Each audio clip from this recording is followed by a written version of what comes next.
Diet culture ruling your life, struggling to find peace with this thing called food, ready to let go of punishing workout routines and the constant obsession with what the scale says. Then welcome to the Free Your Flow podcast. I'm Chloe, a dynamic eating psychology coach and therapeutic nutrition counselor who battled food and body for over 10 years. After losing my hair, health, period, and sanity over my obsession with working out religiously, Halo Top ice cream, and eating broccoli sprouts, I'm here to teach you how to quiet the noise of diet dogma. 'Cause babe, nothing sexy about counting calories. So if you're ready to step fiercely into your flow, break limiting beliefs, and restore your health, then this podcast is for you. So without further ado, let's get on to the show. Hello, lovelies, and welcome to the show. I am really excited about today's podcast. I got to interview Natalie, who is a diet and binge eating recovery coach.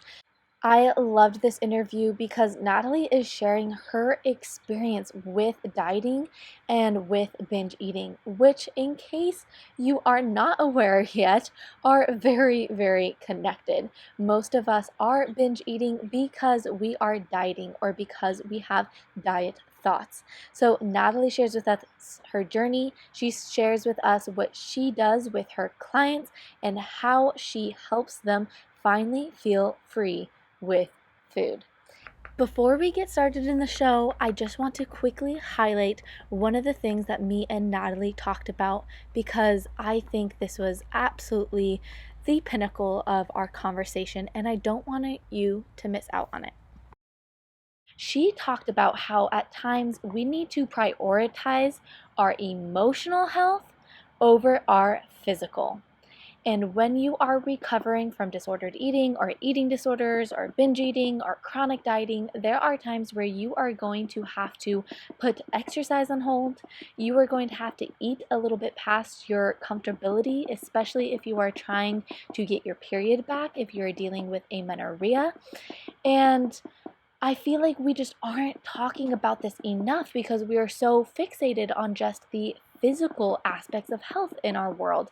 And there really comes a time where we need to set aside our physical body and we really need to work on the emotional and the mental side. And that requires just complete letting go with food and letting go with exercise. And that can sometimes just really release this huge block that we have in our body that is creating physical degeneration. And so eventually it does link into your physical health. But I just thought that she was spot on for mentioning that.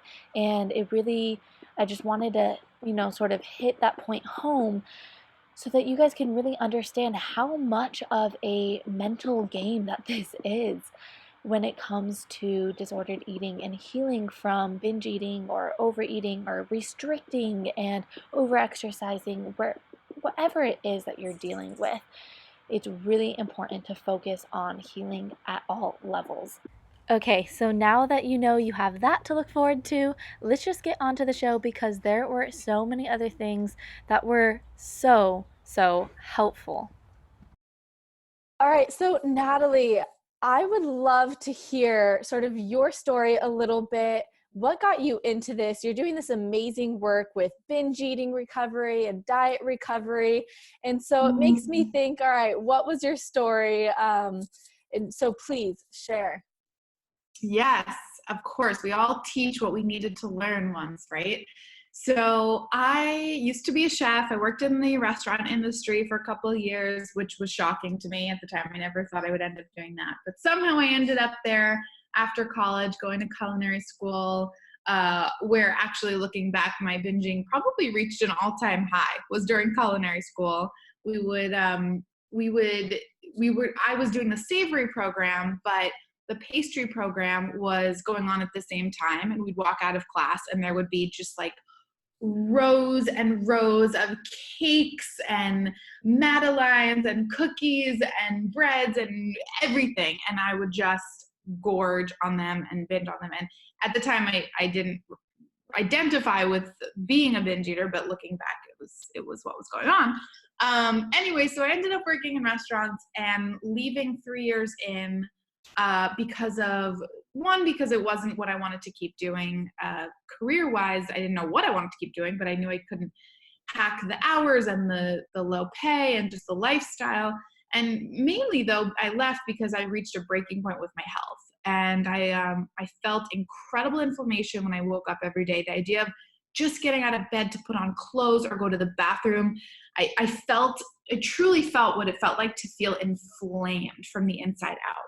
And so I left when I physically couldn't deal with it anymore. And I went in search of healing myself through food. And I studied nutrition and food therapy at the Natural Gourmet Institute and got certified in that, and decided I wanted to get even deeper because it wasn't working as well as I wanted it to. So I decided to get my master's in nutrition.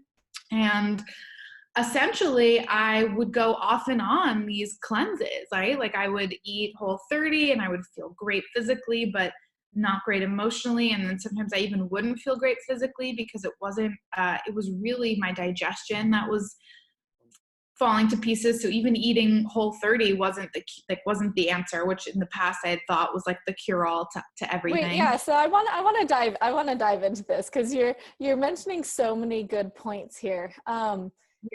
So you started binge eating, you started going a little bit crazy with food, and then you dived into nutrition, into health. And you're mentioning here that it didn't really help. You were still searching for better and better health via all these cleanses and diets and stuff that you would look for.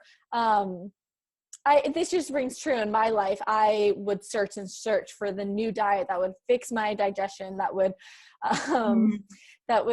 fix this sort of compulsion to overeat and all of that. And I remember once I finally did figure it out, I went on a 6-month vacation to France with my family, and I literally ate anything and everything, and I didn't exercise at all. And I remember telling my sister one day, I was like, I found the cure to my digestive problems.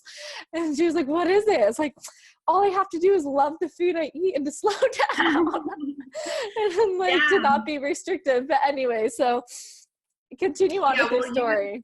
No, we have a similar background. You and I also both know from our training at the Institute for the Psychology of Eating about the cephalic phase with digestion. So it really does make a difference when you pay attention to your food and love your food. However, you can turn anything into a diet, even intuitive eating, even mindful eating, right? So at that time, I hadn't even heard of really intuitive eating. This was maybe like 4 or 5 years ago now. So learning about nutrition wasn't working. I was finding myself binging every week at some point. And it wasn't to the point where I was making myself, actually it was the point where I was making myself sick in terms of inflammation, not sick in terms of fullness. And defining binging based on the amount of food isn't really accurate anyway. But I was feeling out of control, right? I was feeling compulsive around sugar. I was feeling very identified a lot with having a sugar addiction.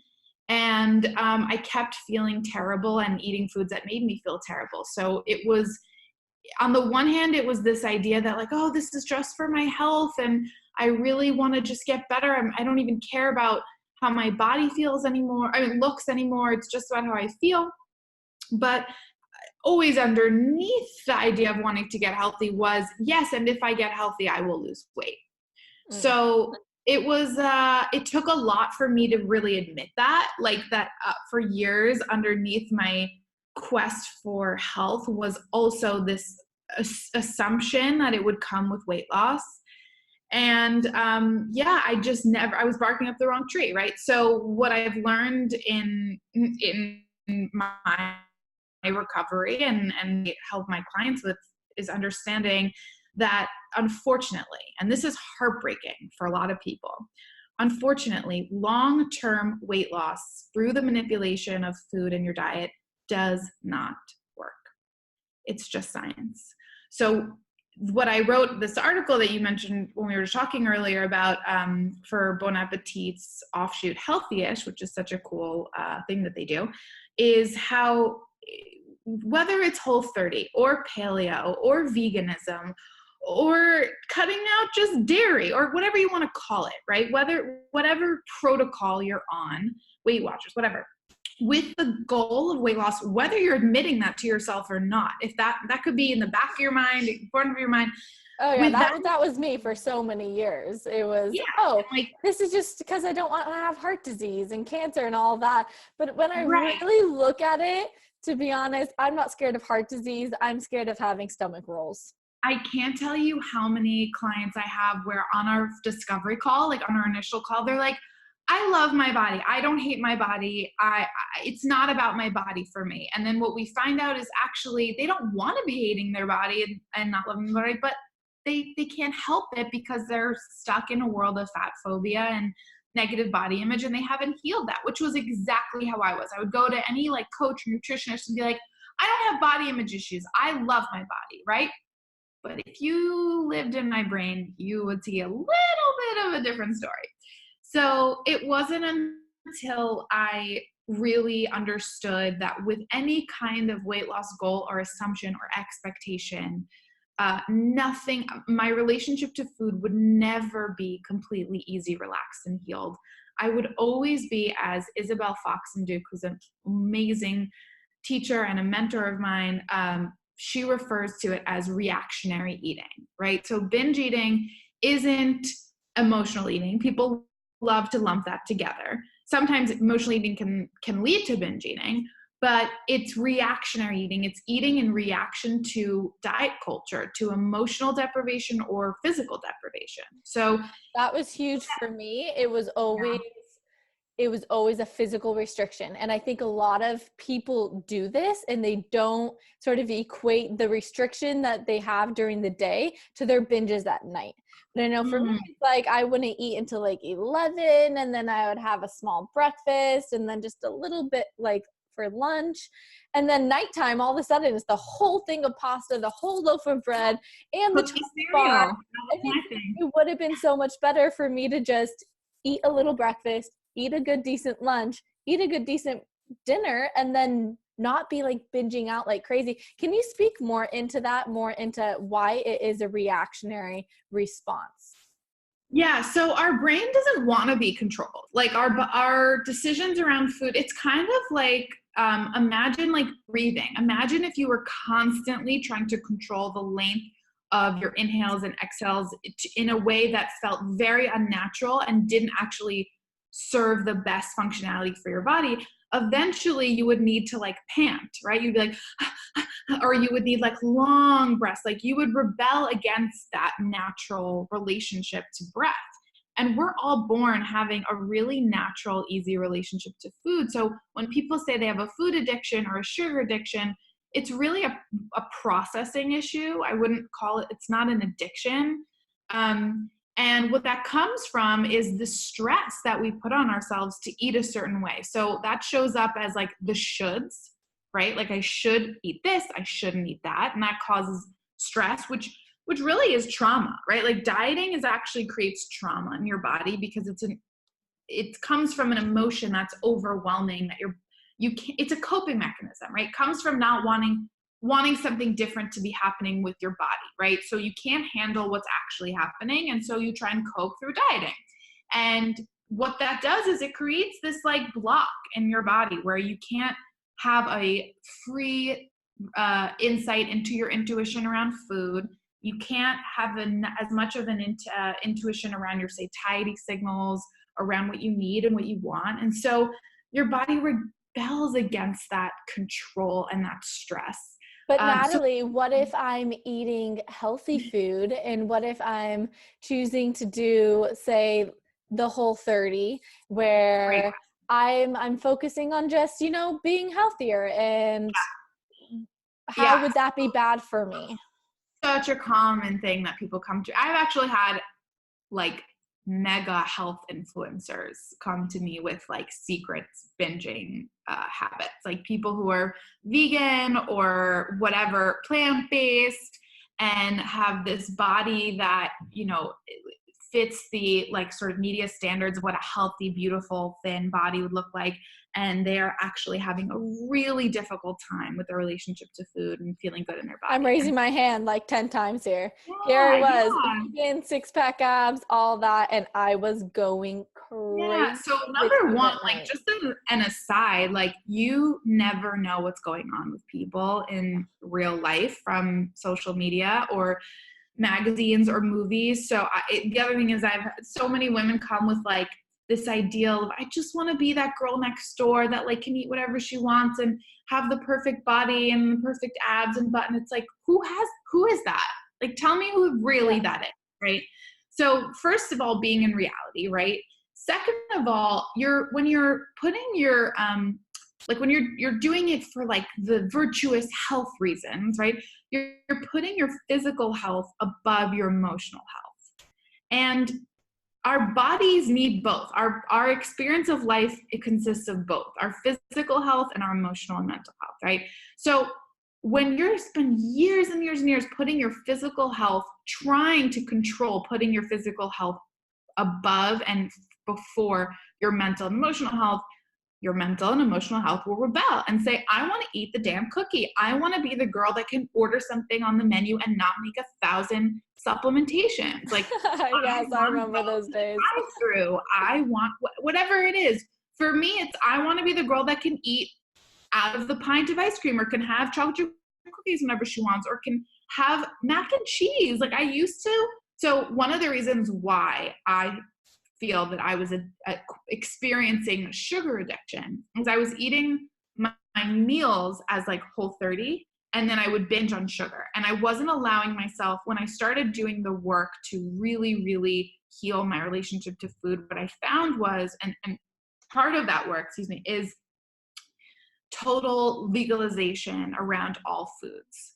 And what I found in the legalization phase, which was fascinating to me because I really truly didn't have any awareness that I was doing this, is that I had all these really, really subconscious rules that I didn't even know were there. Like no bagels, no mac and cheese, no pasta, no fries or fried chicken. Like, it's not worth it because I don't love I know I'm going to eat dessert. So I'm going to eat really healthy for my meals. And then I know I'm going to go crazy on dessert. So I'm not going to like allow myself to have the carbs or the cheese Which or whatever. is really funny because I bet, and this is what I see with my patients all the time, this is what I saw in my own journey, if you just gave yourself the damn bagel for breakfast, you wouldn't be so attached and fixated on like huge amounts of dessert at night. Like the more I started satiating this pleasure during the day and actually eating what I wanted, the more food just didn't have such a stronghold on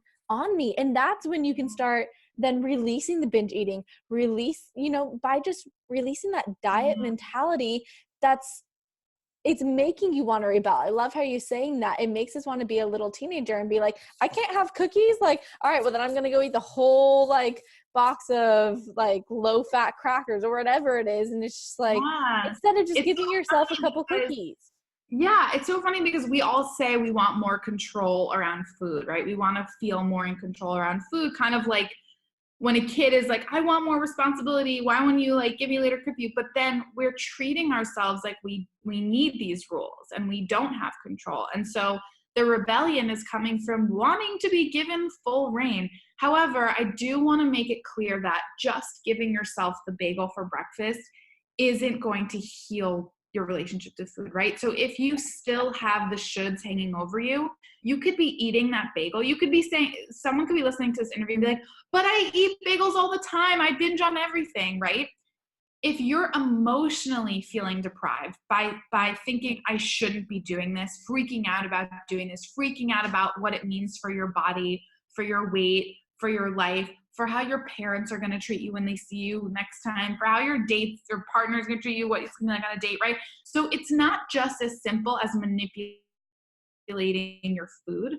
It's really working on the full spectrum, full picture, which is why so many people come to me after working with intuitive eating coaches, because they haven't healed what's really underneath the hood, right? So for me, it was healing my relationship to my body too, right? And then eating the bagel wasn't the issue, right? Like it was like what eating the bagel meant for me. So first for that clarification.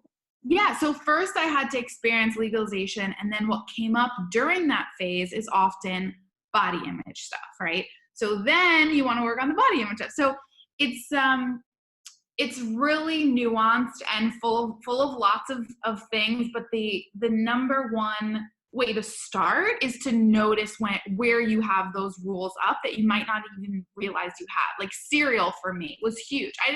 I had never let myself have cereal, and I bought like my favorite cereal from when I was little, like Cocoa Puffs, which I fucking love. Sorry for cursing. And I had them like 4 days in a row for breakfast. I don't think I've had them since. I haven't had them since. But I had to give myself the opportunity to have them as much as I wanted without reining myself in, without the rules, without the whatever. And so the legalization phase for me was super fun.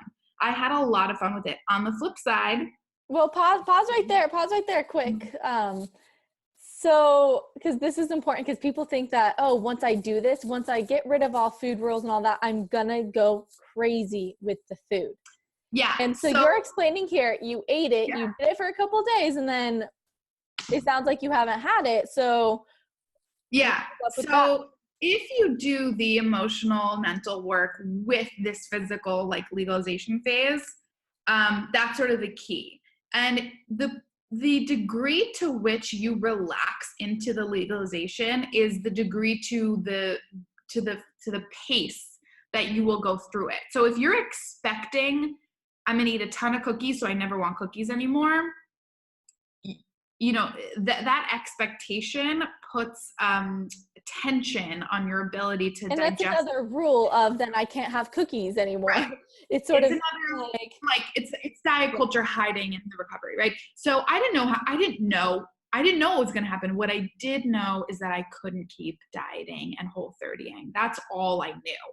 So I had a bit of a trust fall into my coach, who I loved. I think it's so important to work with a coach that feels really like maternal and loving, and not, for me at least, not like the usual strict, like, what's the word? Accountability coach, right? Oh, like, I hate the accountability. I just need, so many people come to me, I just need accountability. I'm like, well, I am not your girl. I will not be texting you being like, did you sit on your hands last night? You know, when you went out with your friends. Worked with that kind of coach right before I went into recovery with my amazing coach Simi, who I talked to on my podcast, Love Your Body. She's the first episode, which I was so excited to have her chat with her on that, because she really kickstarted me into this whole journey. But I knew after working with a coach who literally was like, you can never eat flour or sugar for the rest of your life. That was her rule for me.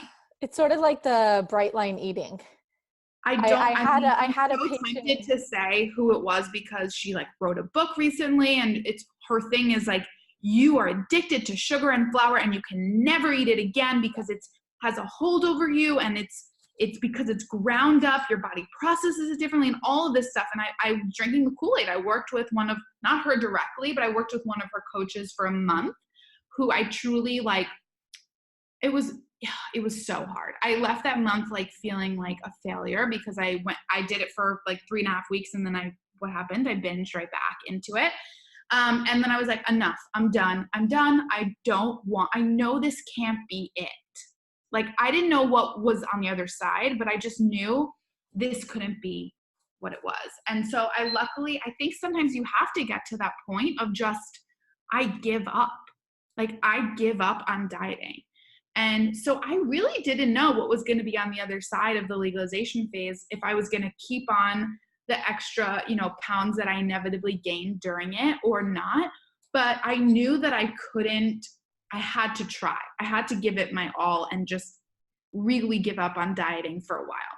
And it took me a bit. In the first couple of months, I was like, maybe I'll do a Whole30, like, later on, to like lose some of this weight. Gosh, why do we always have that mentality? That's always I'll just do another cleanse. Why can't we just be okay and accept and love our body with where it falls at? It's systemic. It's so ingrained in us from every angle. Like, I was just talking on my Instagram tonight how I'm actually traveling right now, and I got a little bit of an upset stomach from what I was eating, and I lost my appetite, which never happens, for like 3 whole days. And so inevitably I lost weight. I don't ever weigh myself, but I obviously did, right? And feel it. And I was FaceTiming with some family members and they were like, you look amazing. You look so great and happy. And I was like, I just haven't eaten in 3 days. Like, but luckily that's not triggering to me now. But 5 years ago, oh my God, that would be so triggering. I'd be like, oh my God, I look good because I have me and I have to stop eating. I have to find a way to control my food more. I have to keep working. What if I don't? Like, I would have made it so, it would have affected my life so deeply. I love how you just said, I never not have an appetite to food, because I think our appetite is so demonized, but it's like, what the heck? Like, we are here, we are alive because we have an appetite. And then we are like bashing on the fact that we want, my friend the other day, she said in the car, she's like, I just don't have the discipline to not eat. And I was like, wait, I want you to totally rephrase that. Right. Oh my God. What you're saying is crazy. We're saying we have to say that because I always wished I could be anorexic when I was like younger, which is so sad. Yeah. So sad. We think that we have discipline of this thing that keeps us alive. And that's how ingrained diet culture is in us. We have to stop putting weight loss on a pedestal. We have to stop assuming people who lose weight are healthy or happy. We have to stop congratulating women for losing weight after their pregnancy or whatever. There's so many things like that are deeply entrenched in our culture that have to be, first of all, made awareness with. And there is so much more awareness than there's ever been with Jamila Jamil, who's a fucking goddess, with Lizzo, there's so many people who are coming onto the scene and really helping the body, awareness and positivity, and just different, right? Like just different, not better or worse, but just different so that we feel seen and represented versus only one kind of body type represented in the media, which is really, really harming. And you did a great thing with that on your page. I love following Natalie. I'll put her info in the show notes. But she always dancing around in her little crop tops, just, loving her body. And I love it because, and I know you'll take this, right? But I love it because you don't have the typical model body. No, I don't. I'm not thin. I'm curvy and I got rolls and I look at you and I'm like, you're fertile, you're sexy, you're dancing around, you're in your body. And like, that's what we need. More people who, because I think we synonymize, that's totally word. I totally got what you mean. Yeah. We look at other people and we think, oh, to be fat is to be ugly, it's to be lazy, it's to be not confident in your body.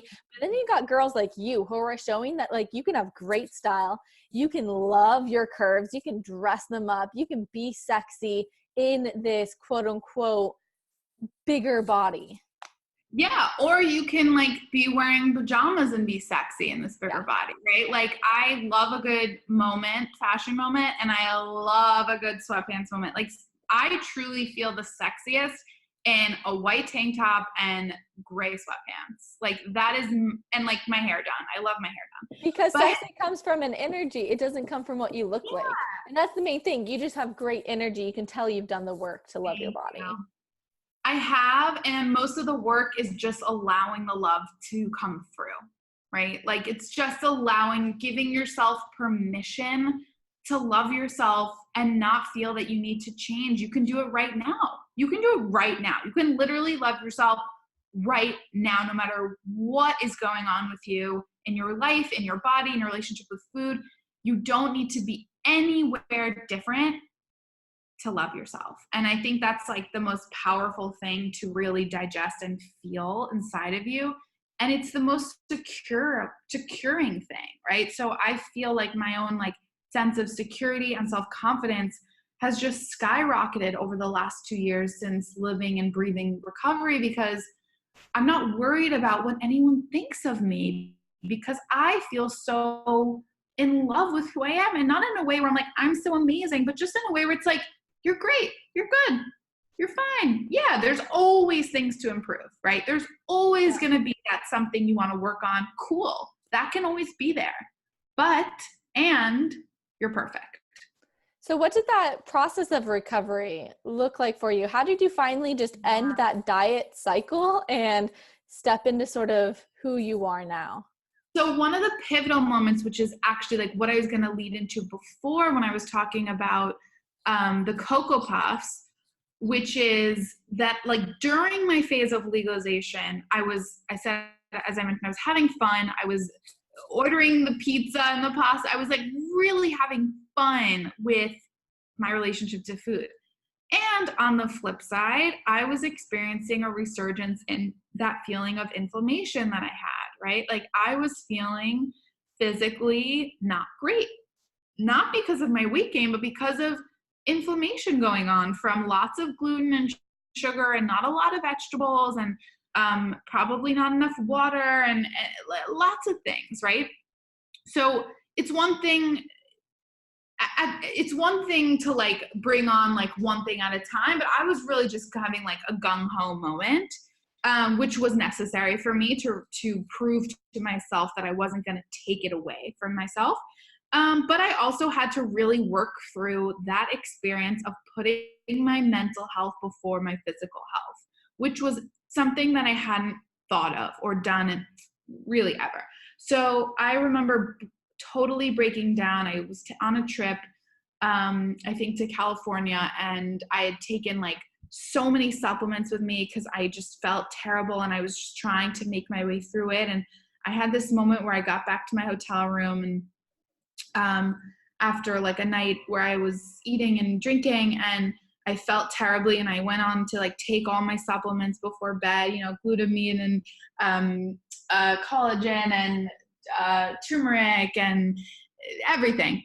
And I was like, damn it, Natalie, if you could just change what you're eating, you wouldn't have to lug this huge bag of supplements and take all these supplements 3-4 times a day and stress about the supplements, and you could just like be happy. Like, why can't you just choose different foods? And then I had this real aha moment. I don't know, like an angel must have planted this thought inside of me, but it was this phrase that was like, your body is taking one for the team for your mind to heal.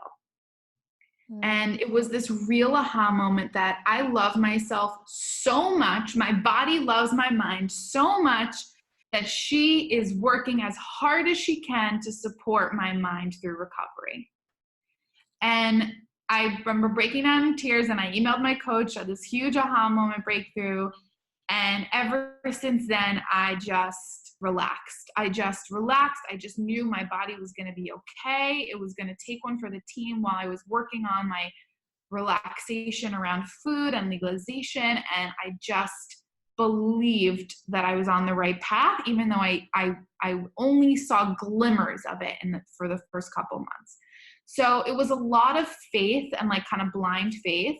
It was a lot of like getting to my end of the rope with dieting, right? It's rare that like someone does diets once and is like, this is terrible, I'm just gonna do intuitive eating. Usually it's you've been experiencing diet culture, even if you haven't specifically formally dieted, you've been experiencing the shoulds and the restriction and the protocols around food, right? So it was like a perfect storm of all of these things and finding the right coach and then mentor. Thank goodness. And yeah, I would say, you know, timing wise, it takes everyone different amount of time. I wouldn't say it took me that long. Once I saw the light, I'm a pretty like quick kind of like processor. And so I would say less than a year, for sure. I would say like, it doesn't, I wouldn't think that would need someone, listen, people in my program within 2 weeks, they feel differently around food. So all it takes sometimes is the right sort of dogma, like the right idea, the right thing to help you see the light. And then you can start to relax. And then it becomes this sort of domino effect and this exponential growth where you might not feel, there's always more to learn and to grow from. And you can see powerful results pretty quickly if it's the right person. So I think that's also something to be really wary of, is like, if it's feeling really, really hard in a way that doesn't feel exciting, like this was really hard work, but it was also really exciting. And it felt like I was diving deeper into myself and my inner truth, not like I was going further away and not like I was meeting this other person more. Right? Like I didn't feel like I was going to need my coach for the rest of my life. Whereas when I was doing that no sugar, no flour coaching, I was like, fuck, I'm going to need her for the rest of my life. Like, I'm not going to be able to do this on my own. This is going to be an expensive habit. Right. And when I was like addicted to exercise as a form of weight management, I was like, I'm going to need SoulCycle for the rest of my life. What am I going to do without SoulCycle? Like, I'm not going to be able to do this on my own. Right. So whenever you need this external thing more, my goal is like my clients don't need me after 6 months or a year tops. Right. Like they got this. So well, and you had such I love what you've been speaking about, because that is so key, is this emotional health, this mental health. I tell my clients all the time, I go, there's a time and place where chocolate croissants are the healthiest thing that you will ever eat, just merely because of the emotional, the spiritual, the energetical release that you get when eating it. So I don't even care if there is flour and butter and sugar and whatever food that has been demonized that's in there.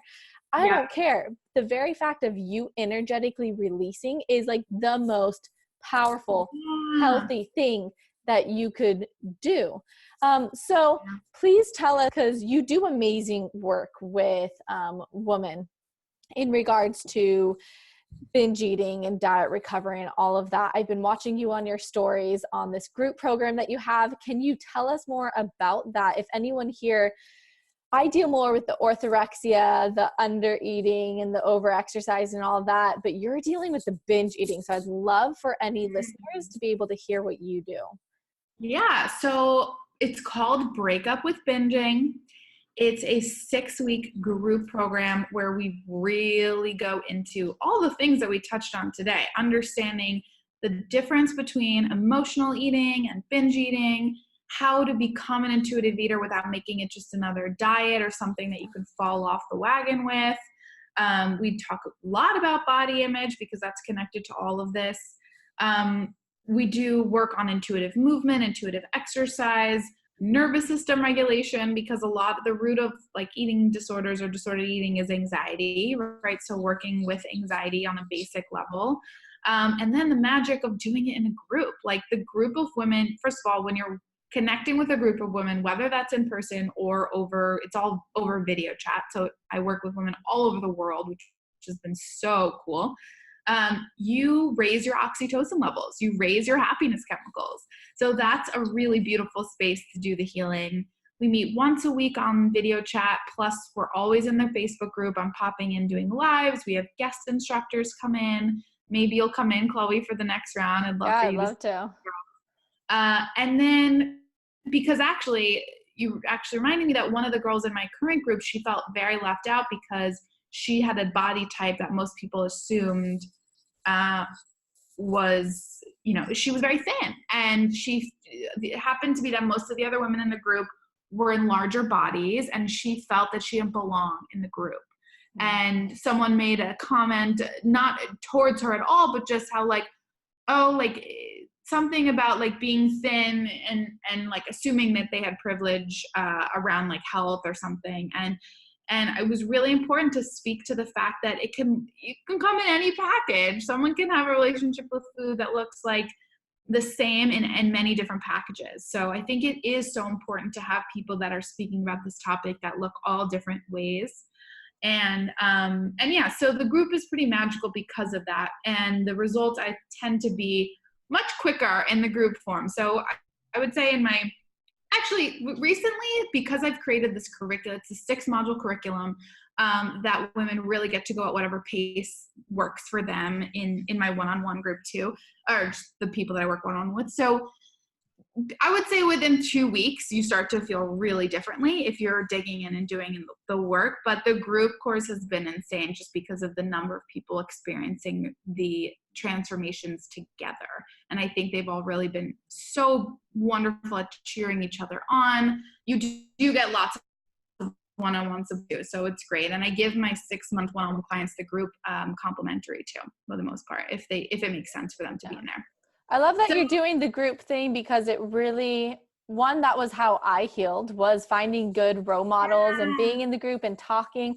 But also, I mean, think about it. Like, Many of us have dieted. We pick our train, whatever it be, keto, vegan, raw vegan, whatever it is. And that's sort of our people. And that's who we end up talking with and discussing. We talk about this Yeah, stuff. you get And then stuck you in that. leave and then you're empty. And it's like, wait, now I don't have all my friends. I don't have all these people that I talk with. So now to create a new tribe that is full of health and empowerment and not this sort of diet dogma, but a different conversation. I think it's really key to fill in that empty Yeah. space. And the other thing is, this is usually a topic we don't share. Like, there's so much shame around this that we're not talking usually about it to our friends and family and partners and coworkers and all that. And so to have a space where you can be seen, really, really seen for all of you, is itself such a healing experience. And like you said, I also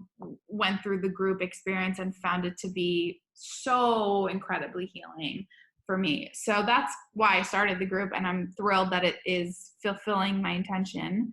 And And speaking of the group, you do have to go soon, I know, to be with your yeah, we group. actually have our second to last group call of this round. Round 3 starts in 2 weeks. There's actually still a few spaces open if anyone's interested. If you just want to link my website or whatever, so people can check it out. But it really is focused on breaking up with binging and dieting and becoming an intuitive eater for life without the stress. Beautiful. Well, Natalie, any last words before we go? Just thank you so much. I love having conversations like this. They're so important and necessary, and I hope we just continue to have more and more of them. I really hope that you guys got a lot out of that podcast. Please, again, go follow Natalie. She's absolutely amazing. If you are struggling with binge eating, I 100% endorse her group coaching program. I know you will see true, everlasting results with that program because she's doing the real work.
So I'm going to end it here for today. Make sure you like this video and please subscribe to the channel. I'm going to be coming out with so many good interviews and podcasts and solo podcasts regarding diet recovery, eating disorder recovery, orthorexia recovery, and so much more. So I'll see you guys next time.